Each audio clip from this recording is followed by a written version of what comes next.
Hello everyone, welcome back to my YouTube channel. So इस video में हम financial planning का यूनिट 2 कवर करेंगे। First is assessment credit. Assessment of credit का मतलब होता है ये एक तरह का प्रोसेस है जिसमें इंडिविजुअल या फिर किसी बिजनेस की एबिलिटी चेक करी जाती है कि जो भी वो लोन लेगा वो उसे पे कर पाएगा या नहीं कर पाएगा। सो ये लोन देने से पहले या ये फैसिलिटी देने से पहले चेक किया जाता है। इससे क्या होता है, जो लेंडर होता है उसको जो रिस्क होता है वो कम से कम हो जाता है, क्योंकि पहले ही पता चल जाएगा कि कौन दे पाएगा कौन नहीं दे पाएगा, तो इससे रिस्क कम होता है। So next is key components of assessment of credit. First is credit worthiness. इसके अंदर income, assets and liability check करी जाती है। लाइक एक बिजनेस है कि उसकी income, assets and liability check करी जाती है कि वो किस लेवल पे है। सेकंड है कैपेसिटी टू रिपे। अब चेक किया जाता है कि जो उसकी कैपेसिटी है पे करने की क्या है, कैश फ्लो कैसा है, ईएमआई अफोर्डेबिलिटी है या नहीं है। Third is character and reputation. उसका पास्ट का रीपेमेंट बिहेवियर कैसा था, जो भी उन्होंने पास्ट में, जो भी पर्सन ने पास्ट में लोन लिए हैं उसका रीपेमेंट कैसा था, बिहेवियर कैसा था उसका।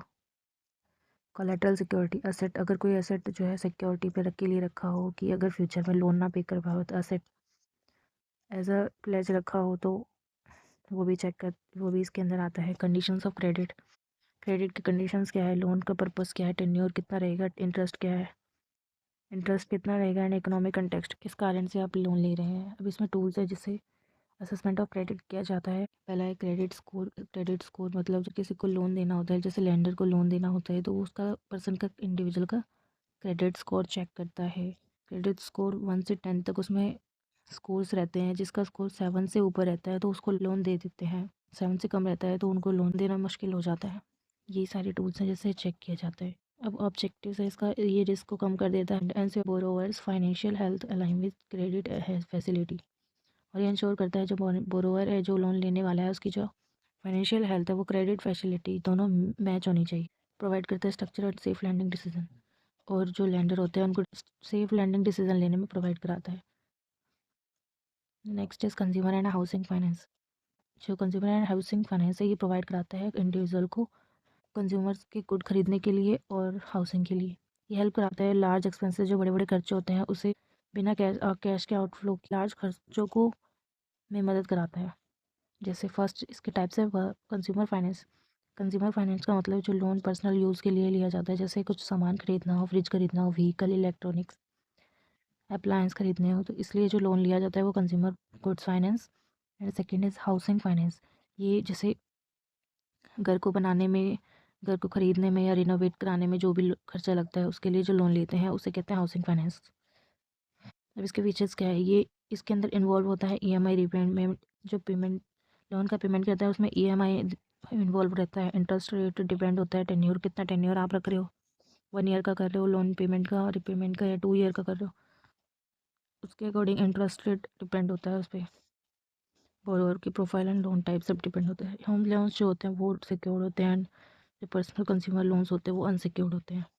Third is EMI and long term impact. EMI क्या होता है, इक्वेटेड मंथली इंस्टॉलमेंट। ये एक फिक्स्ड मंथली पेमेंट होती है जो किसी भी लोन को एक ओवर अ टाइम पीरियड पे करने के लिए जो फिक्स मंथली पेमेंट सेलेक्ट करी जाती है उसे ईएमआई कहते हैं, विद प्रिंसिपल एंड इंटरेस्ट। ये इसका फॉर्मूला है जिसमें P a principal, loan amount, R जो है वो मंथली इंटरेस्ट रेट, जो इंटरेस्ट मंथली लगता है, एंड जो है वो नंबर ऑफ मंथली इंस्टॉलमेंट, कितने आपने इंस्टॉलमेंट कर दी, कितनी बची है, ये सब। इसका लॉन्ग टर्म इम्पैक्ट क्या पड़ता है, इसमें इंटरेस्ट बर्डन जो होता है, अगर ज़्यादा लंबा टेन्योर रहेगा तो हाई इंटरेस्ट पे करना पड़ेगा आपको, और अगर कम रहेगा तो कम इंटरेस्ट पे करना पड़ेगा। Financial flexibility. हाई ईएमआई कम कर देता है सेविंग एंड इन्वेस्टमेंट कैपेसिटी को। अगर आप ज़्यादा ईएमआई सेट करते हैं कि मंथली हम इतना देंगे, तो वो कम कर देता है सेविंग एंड इन्वेस्टमेंट कैपेसिटी को, क्योंकि अब आपको मंथली पे करना है, ये फिक्स्ड है, इससे आप सेविंग नहीं कर पाते, ये वाली कैपेसिटी कम हो जाती है। गोल अलाइनमेंट। ईएमआई जो है वो फिट होना चाहिए with in income and future financial goals में। जो भी फाइनेंशियल गोल्स सेलेक्ट किए हैं उससे अलाइन होना चाहिए। Loan prepayment, part payment can reduce interest cost and tenure. अब इसकी इंपॉर्टेंस है फाइनेंशियल प्लानिंग में। Ensure loans are affordable without affecting other financial goals. Ensure करता है कि जो लोन्स जो है वो एफोर्डेबल हैं बिना किसी हमारा जो फाइनेंशियल गोल्स सेलेक्ट किया उसे अफेक्ट किए। The help in planning future cash flow and investment. Credit card management, managing credit card effectively to avoid debt, maintain a good credit score and use benefits wisely. Credit card को manage करना, कोई भी debt को avoid किए बिना, और credit score, तो credit card को मैनेज करना और maintain a good credit score करना एंड उसका बेनिफिट भी अच्छे से लेना, सो इसी को मैनेजमेंट कहते हैं क्रेडिट कार्ड का। इसका कुछ की पॉइंट्स हैं। रिस्पॉन्सिबल यूसेज, इसमें यह आप जितना भी यूज़ करें वो मतलब एक क्रेडिट लिमिट के अकॉर्डिंग हो, अननेसेसरी परचेज ना करें, उससे बचे। तो क्रेडिट कार्ड मैनेजमेंट में ऐसे ही होगा, क्रेडिट लिमिट के अकॉर्डिंग स्पेंड करना चाहिए। टाइमली पेमेंट, टाइमली पेमेंट करें, नहीं तो हाई इंटरेस्ट चार्जेस लग जाएंगे। अगर आप इकट्ठा पिक करेंगे तो फीस एंड चार्जेस लगते हैं, इसमें आपको इससे अवेयर होना चाहिए। जो भी एनुअल फीस लगता है, लेट पेमेंट चार्जेस लगते हैं। क्रेडिट यूटिलाइजेशन, और जो भी आपका गुड क्रेडिट स्कोर है मेंटेन करके रखना है। इसमें आपकी लिमिट से 30 से 40% ही नीचे तक का यूसेज करें, नहीं तो मेंटेन करके रखें। मॉनिटर करना, चेक, रेगुलर स्टेटमेंट चेक करना है रेगुलरली। क्रेडिट कार्ड के स्टेटमेंट्स चेक करने हैं रेगुलरली, जो एरर के लिए या फिर अनऑथराइज ट्रांजेक्शन हो जाती है उसके लिए रेगुलर चेक करते रहना है। रिवॉर्ड्स एंड बेनिफिट, जैसे कैशबैक आता है, रिवॉर्ड्स पॉइंट आते हैं, ऑफर एंड इन सबको यूज़ करते रहना है। रिवर्स मोर्टगेज क्या होता है? रिवर्स मोर्टगेज जो है, ये एक तरह का लोन अवेलेबल कराया जाता है सीनियर सिटीजन्स को, जो भी उनका होम है, जितना उनके होम की वैल्यू है उतना उनको लोन प्रोवाइड कराया जाता है। एंड ये लोन जब पे किया जाता है बोरोवर के द्वारा, जब वो घर को बेच देता है या फिर परमानेंटली उससे हट, मतलब परमानेंटली उससे छोड़ देता है होम को, एंड पास अवे हो जाता है तब। फीचर क्या है? Target group, senior citizen target है, कोई मंथली रिपेमेंट नहीं है, रेगुलर इनकम मिलता है बोरोवर को, एंड रिपेमेंट बाद में होता रहेगा। Third is loan again property, मतलब इसमें जो भी आपकी प्रॉपर्टी है उससे उसको ऐसे एज अ कोलेट्रल रखा जाता है एंड लोन प्रोवाइड कराया जाता है। फ्लेक्सिबल पे आउट है, इसमें फ्लेक्सिबल पे आउट रहता है, लंप सम लेना है आपको, मंथली लेना है। इंटरेस्ट एक्यूमुलेशन, इंटरेस्ट जो है वो ऐड होता रहता है, लोन जब भी पे करेंगे तो उसमें ऐड होता रहेगा। अब इसमें इंपॉर्टेंस क्या है? ये प्रोवाइड कराता है additional income for retires without selling assets, जो है जो रिटायर जो पर्सन होते हैं उनको एडिशनल इनकम प्रोवाइड कराता है बिना उनके एसेट सेल किए। Medical and life living expenses जो भी रिटायरमेंट के टाइम पे होते हैं उसे फुलफिल कराने में हेल्प करता है। रिड्यूस फाइनेंशियल, जो भी फैमिली पे डिपेंडेंसी होती है, फाइनेंशियली डिपेंडेंसी होती है, उसको कम करा देता है। The next is credit history, ये एक तरह का पर्सन का पास्ट बोरोइंग, जो भी उन्होंने लोन लिया है और उसने उन्होंने रीपे किया है, उसका रिकॉर्ड होता है क्रेडिट हिस्ट्री में। इसके अंदर इंक्लूड होता है loan, credit card defaults and timely payment, जो भी करते हैं ये सब इंक्लूड होता है। ये डिटरमाइन करता है क्रेडिट वर्थिनेस फॉर फ्यूचर लोन्स, जो भी फ्यूचर में लोन लेंगे उसके लिए कितना क्रेडिट वर्ती है वो बताता है ये हिस्ट्री किसी पर्सन का। और गुड क्रेडिट, जितना अच्छा क्रेडिट हिस्ट्री रहेगा उतना आपको इजी लोन अप्रूवल मिल जाएगा, और इंटरेस्ट रेट पे वो भी बेटर इंटरेस्ट रेट पे मिल जाएगा। Poor credit history, high interest rate और लोन रिजेक्शन, अगर क्रेडिट हिस्ट्री पुअर है तो आपको जो रेट इंटरेस्ट रेट है वो हायर रहेगा एंड लोन का रिजेक्शन भी होता है।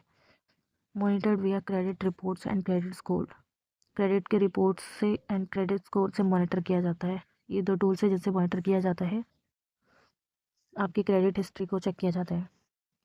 नेक्स्ट इज रिटायरमेंट सॉल्यूशंस, ये planning to ensure sufficient income after retirement, ये प्लानिंग करी जाती है, जो भी सफिशिएंट इनकम होगा आपके रिटायरमेंट के बाद दिया जाएगा, तो ये रिटायरमेंट के लिए होता है। इसमें पेंशन प्लान्स होते हैं, सेविंग्स होते हैं, इन्वेस्टमेंट एंड इंश्योरेंस होते हैं। इसके अंदर फैक्टर्स कंसिडर किए जाते हैं, जैसे एक्सपेक्टेड रिटायरमेंट की एज क्या होगी, लाइफ एक्सपेक्टेंसी क्या होगी, इन्फ्लेशन कितना होगा उस समय, एंड टैक्सेस क्या लगेंगे, ये सब सोल्यूशंस को, रिटायरमेंट के सोल्यूशंस को देखा जाता है। Critical analysis of NCR funds meet lifestyle needs and medical expenses, analyze किया जाता है जो फंड्स है वो उनकी लाइफस्टाइल की जो ज़रूरतें हैं, मेडिकल एक्सपेंसेस है, उससे मीट कर पाएंगे या नहीं कर पाएंगे। अब रिटायरमेंट प्लानिंग का क्रिटिकल एनालिसिस किया जाता है। First is evaluate retirement goals, expenses and desired lifestyles, पहले इवेल्युएट करते हैं रिटायरमेंट के गोल्स क्या हैं। रिटायरमेंट में मतलब जब आपका रिटायरमेंट होगा उसके बाद आप क्या करना चाहेंगे, क्या गोल्स रहेंगे आपके, क्या कितना खर्चा रहेगा, क्या लाइफस्टाइल आप चाहेंगे, तो उसको इवेल्युएट करते हैं। असेस करते हैं इनकम के सोर्सेज, कहाँ कहाँ से इनकम आएंगे, पेंशन से मिल जाएंगे, सेविंग्स जो भी करी होगी एंड इन्वेस्टमेंट जो क्या होगा उनसे आएंगे इनकम सोर्स।